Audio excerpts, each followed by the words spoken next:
Welcome back. In this episode I'm going to be replacing the headstock bearings on a Honda Fireblade. Most bikes will be very similar to this. So this bike has been partly stripped down already. You can see the forks and handlebars are already removed. This is because I intended to clean the old bearings, but I found that they were a little bit notchy when they were replaced. So first of all we're removing the top nut. This is normally done up very tightly, and then we're removing the top yoke. Then we're removing the lock nut and the lock washer, followed by the adjuster nut. Also stuck to the adjuster nut is the dust seal and part of the bearing race and then the bearings.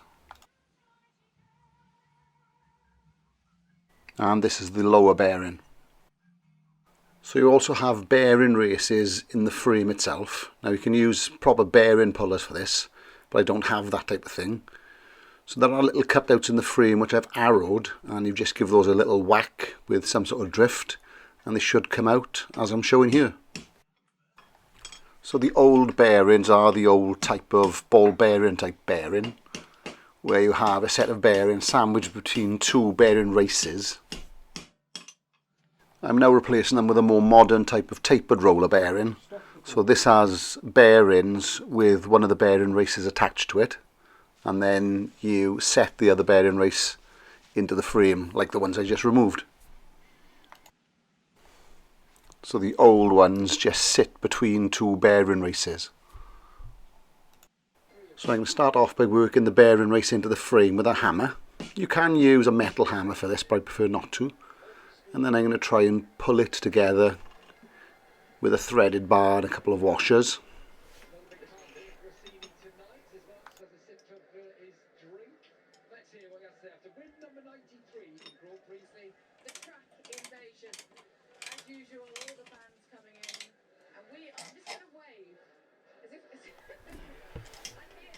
So I've done them like this before and it was kind of working, but going in a little bit ski-whiff. So I decided then to just remove it and try to work it in with a hammer.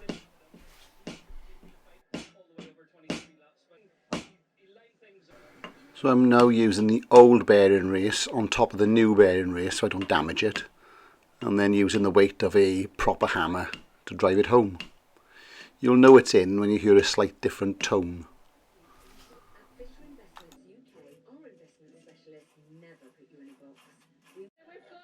So this is the bottom bearing and bearing race, which will go in exactly the same. It's just more difficult for me to film.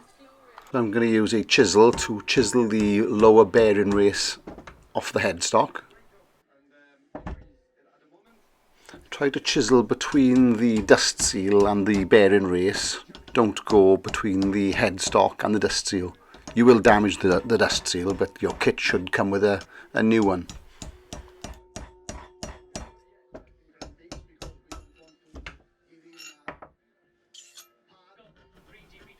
If you have marked the steering stem as I did here, only lightly, just give it a little rub down with a file. So here I'm fitting the new dust seal, followed by the new bearing. And I'm then using the old bearing race to protect the new one while I strike it.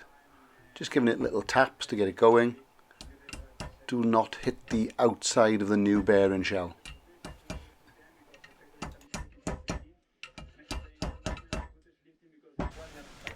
So I found I was struggling to hit the bearing on properly. It would be great if I had a tube of some type, but I didn't.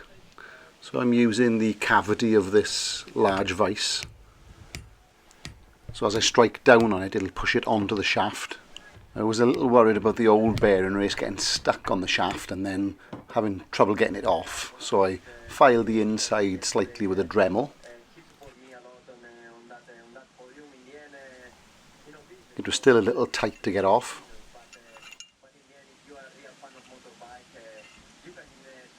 Now you need to pack the bearing with a good quality grease. You can do this before or after, it's entirely up to you I suppose. But try to get as much grease in there as possible. Can you overpack the bearing with grease? I doubt it. No doubt some expert will come on here and tell us different. So now replacing everything in reverse order. Bearing in. Obviously I've put the bottom one on already. Dust seal.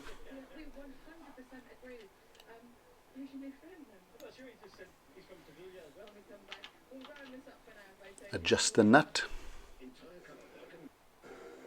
Now there is a specific way to tighten these. It'll all be different on all different types of bikes.